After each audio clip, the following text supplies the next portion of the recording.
good morning to you, my dear friends. You are tuned into our weekly educational segment entitled Beauty of Knowing. I am yours truly, Mahantji Dr. Balliram Chadee, and with the support of my friends, sponsors who set the screen, we bring this weekly segment to you with the intention of a lighter version of Hinduism to help better educate members of our community, Hindus and non-Hindus alike. Today's topic is Moksha, submitted. What is Moksha? The Hindus' view of Moksha, and why do we pay reference to Moksha? Moksha is one of four fundamental principles or tenets of Sanatana Dharma or Hinduism. You probably heard the phrase, terms, Dharma, Arth, Kam and Moksha. So those are four fundamental. Dharma, Arth, Kam and Moksha. Dharma is righteousness, religion. Arth is wealth. Kam is desire. And Moksha is salvation. The first three we're going to leave for another topic. Today we're going to talk about Moksha. In the Western world that we live in, we hear Moksha used in all different facets. But from the Hindu's view, what is Moksha? Why do we use Moksha? And what's the reference we actually use Moksha for? Moksha is salvation. Salvation from what? Salvation from this earthly life unto the hereafter.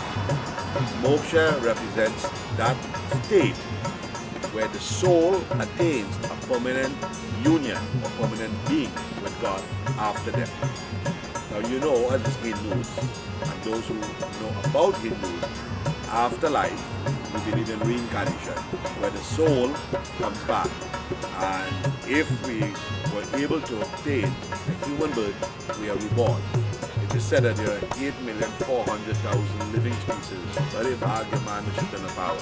And to be born a human is one of those 8,400,000 species. It's a great blessing. It is one step up. And after the human birth, when we die, the intention is, or the hope or the prayer, that we attain salvation, or unity or union with God.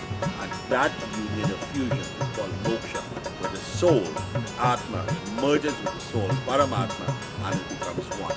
That is what it's called Moksha. So how do we attain Moksha? Moksha is when we have lived a good life, a pure life, and divine life, a sincere life. Moksha is when we have met the tenets and the fundamental requirements of Sanatana Dharma, where we have lived according to principles and the guidance of how God expected us to live on earth. We know Lord Vishnu in the form of Sri Rama came on earth and walked as a human being, set the example for man to follow. Those are the tenets we have to follow. We cannot live like that because the age is different. We agree, we understand that. But the fundamental principles and attributes of life, Lord Sri Rama lived on earth, is how we are supposed to emulate our life. Having lived those principles, things like ethics, moral standards, integrity, truth, sincerity, devotion, goodwill to man, all those type of things is what's going to help us attain moksha. Now, as we get towards the end of life, we're dying, we hope to achieve salvation. So we said, okay, do a final prayer, do a Gita Pan, do a Gaudan, offer Tulsi Jal to a person, all those things that would help. My dear friends, while you are alive is when you're supposed to consistently chant the name of God, consistently do good. So your spiritual credits shall be built towards the end. And at that end, at that final time, your journey to moksha shall almost be guaranteed.